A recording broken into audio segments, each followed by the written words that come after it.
sometimes people have what it takes, but they haven't recognized it yet. Just go forward. So what do you need to do? How do you stand out? So what you need to do is be that person that's different and is bigger than you think. Rise from the ashes and fly like the phoenixes that you are. Welcome, everybody, and hello. This is Andrew David, Blake Newbar's partner program, the High Performance Call, daily, Monday through Friday, noon Eastern time. Some of you guys are newer. Appreciate you being here. Others have been around for a long, long time. Always love seeing both your faces and even just the little picture that you've got up there. Some of you guys I haven't seen in months, but you're always here, so I appreciate that. We're in the midst of a challenge, something I've kind of brought up a couple of times, and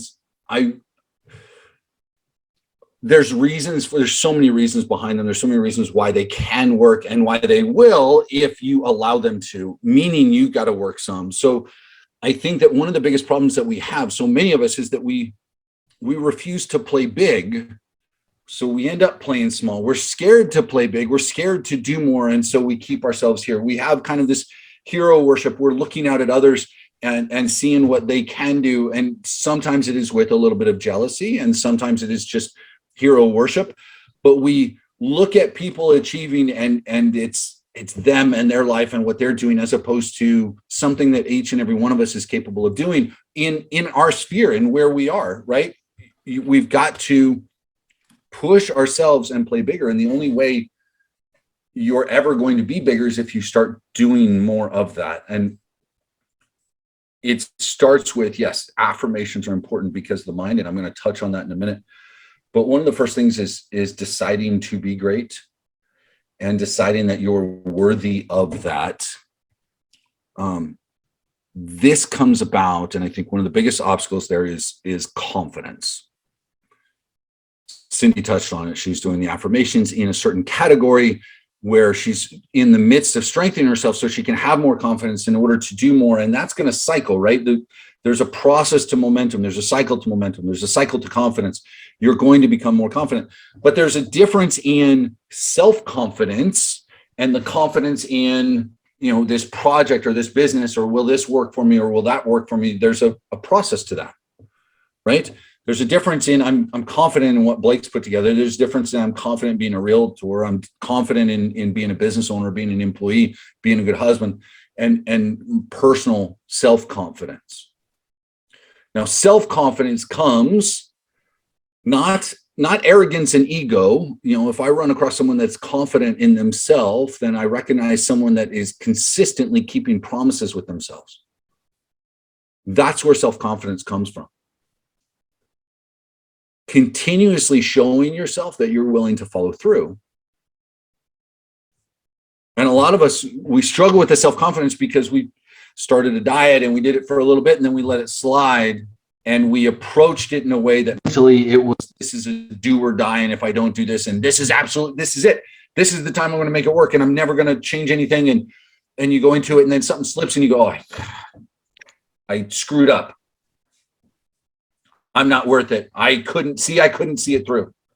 I messed that one up. Right? Or we're talking about, from here on out, I'm going to have a better relationship with my spouse, and I'm going to do this, I'm going to do that, or a better relationship with work, or a better relationship with the kids.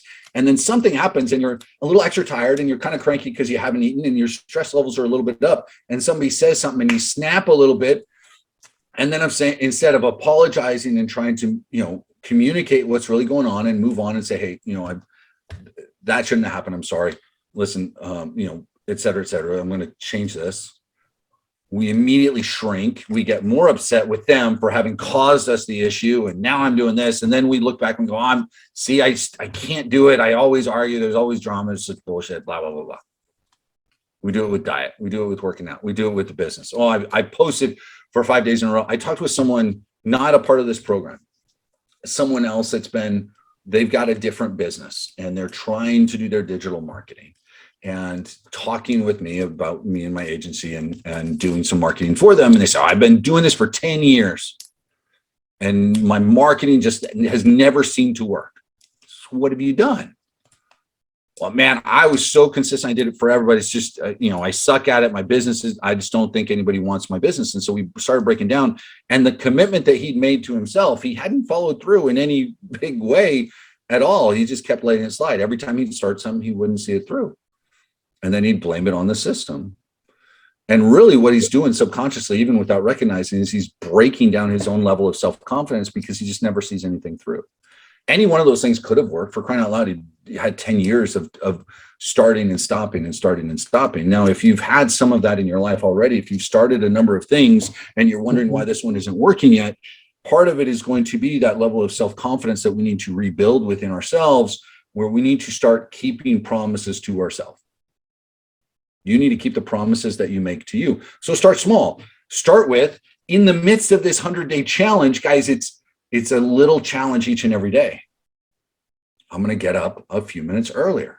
I've been waking up. You guys have heard me say it. I don't know how many times. I'm not a morning person. I'm not going to say that anymore. I'm starting to wake up a little bit earlier. Not 5:30, but a little earlier. I'm starting to do some stuff in the morning. Almost every day, I'm writing down my affirmations. I've missed a couple of days, but I'm writing them down. They're now a part of me, and I'm gaining momentum with it, to the point the other day we're sitting at the pool and I hadn't done them yet. I took my book with me so that I could write them out while I was there. And I had headphones on at the pool, listening to some of the affirmations that I listen to while I write them out. And so, of course, my fiance goes, "What are you listening to? What are you writing?" And I had told her a little bit about them. And so I said, "Well, let me read them to you." And, any opportunity to gain some brownie points, I'm going to take them, because there are affirmations within my affirmations concerning her and our relationship, and, how much work I'm putting into it and how great she is. So of course I'm going to read her all of my affirmations, right? But she said, "Hey, the ones that you're listening to, can you play it out loud?" And so we sat there with my phone between us, with the volume on, both listening to affirmations and turning at the end and talking about them. Now, some of you guys are worried about, like, your spouse maybe isn't as on board, and how am I going to get around that? And what am I going to do?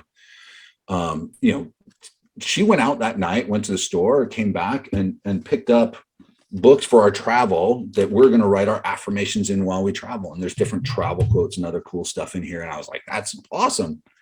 And some of you, I say that once in a while and someone goes, "Oh, I wish my spouse would do that." Look, she's been like bombarded by this stuff now for years, like beating her over the head, like, not, but I'm in the other room. I'm reading my books. I'm listening to stuff. Like, she hears it. You talk about, some of you guys are here every single day. She's in the other room, and I guarantee you she's having to listen to a lot of this stuff too. So it took a while to get there. But now that she's on board too, like, those affirmations are going to gain some momentum for me, right? But it's only because I'm consistently doing it for myself. I've made a promise, and I'm doing everything I can each and every day to create that, right? So find the things that you can do to keep promises to yourself. Putting out your clothes the night before. Hey, I'm going to be organized, and so this is going to save me 5 minutes in the morning. Right? Simple, small things, guys. The 100-day challenge is about picking something for your body and mind and spirit and all, but something simple to just do consistently. Because if you do these things consistently, and you're making the commitment to yourself to do them, and you fulfill on that, and then you recognize when you do it. Lynn, good. Half an hour, that's phenomenal. But if you're consistently doing what you say you're going to do on a small level, it doesn't have to be this huge thing, but follow through with those commitments. That confidence that you're wanting to have is going to grow. Cindy's talking about affirmations that she's putting in place to help with some of the elements in her business that need growth. Notice I didn't say, things that I'm not good at or I stuck at or anything else. So she's working on some things in her business where she needs some additional growth, and that confidence will increase because she's saying these affirmations and then follow through with it. So post, message, follow through with what you're writing that you're following through with. It doesn't do any good if I write down as one of my affirmations that I nurture and consciously develop relationships, and then I don't reach out to possible people to collaborate with. I don't, I cancel dinners, I cancel phone calls, I don't get on the Zoom call. Like, if I'm canceling shit that's supposed to help me nurture relationships, I'm telling myself you're full of shit when you're writing it down. Don't do that, right? Find ways to empower yourself to flip that, right? So small commitments. I'm not writing in here that I'm going to, go out and run a marathon by the end of the year. What I'm doing is, consistently, this is what you're doing for cardiovascular today, tomorrow, etc. Right? Find ways to commit to yourself. One of the next things would be, collaboration. So, but look, this is collaboration. Finding a mentor is collaboration. Finding an accountability partner. Finding your significant other. Communication. If you want to play big, if you want to get bigger, if you want to do better, then just do better, and then share that journey with someone else. You don't have to be alone in the journey. That's why we're trying to, talk about it some in the Skype group. That's why I talk about it here. You guys aren't alone in this process. And the little things that, Todd shared and Cindy shared, and tomorrow I'm going to ask somebody else. And guys, if you want to grow, be willing to share a little bit.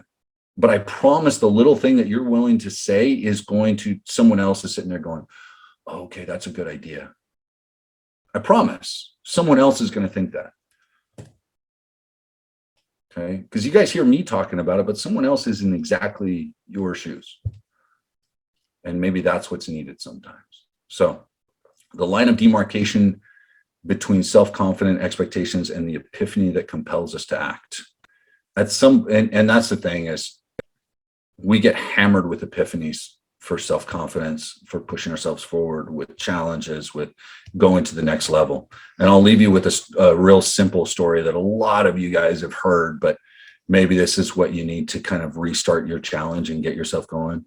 And you can wave at me, drop something in the chat if you've heard this, but there was a flood, and a whole area was flooded, this neighborhood, and family had to, person had to get out and go up on their roof because the flood waters just rose super, super fast. And before they even got to the roof, they got a warning call and said, hey, there's a flood coming. You guys might want to evacuate. And they said, no, I don't need to evacuate. God's going to protect me. He's going to save me. And then someone came along in a four-wheeler and, they said, hey, water's rising quick. We got to leave now. We're not going to be able to get across the river. Come on, let's go. I'll take your family. And they go, no, I don't have to worry about it. God's going to save me. Water starts to rise. Sure enough, the river is blocked off. The water's getting to the house. They climb up to the second story. Eventually they get up to, as the water's rising, now instead of a vehicle, a boat comes along and, flashes the light, honks the horn. Hey, we're here to get you guys out of here. If you don't, the house is going to be swept away. The waters just keeps rising. It's this crazy storm, flood waters we haven't seen in 50 years. Let's go. No, I'm okay. God's going to save me. He'll protect me. Eventually they end up on the roof. Another boat comes along. They say the same thing. And finally a helicopter comes out of nowhere, and they're dropping lines down saying, hey, you need to get on. If you don't get on and go with us right now, this water's going to come along. It's going to sweep you away. You're going to die. No, I don't have to worry about that. I'm fine. God's going to save me. Well, they die. And they end up in heaven, and they go, they're at the pearly gates. St. Peter, what? I mean, I had faith.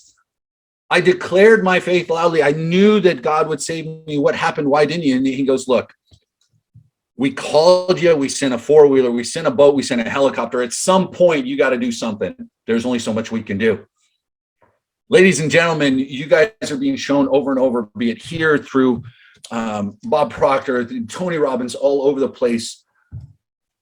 Live larger. Understand your worth, gain your confidence, commit to yourself, follow through with that. Guys, this challenge is a way of beginning that. Your epiphanies will come over and over and over again until you stop listening to them enough that even your own personal epiphany will say, I just don't know what else to do. It's time to take action. So make that your call for today. As my buddy Brock always says when he's on calls, he says, take actions. And I will say, rise from the ashes, fly like the phoenixes that you are. Go out and have an amazing day. I will speak with each of you tomorrow. Take care, guys. Talk soon. Sometimes people have what it takes, but they haven't recognized it yet. Go forward. So what do you need to do? How do you stand out? So what you need to do is be that person that's different and is bigger than you think. Rise from the ashes and fly like the phoenixes that you are.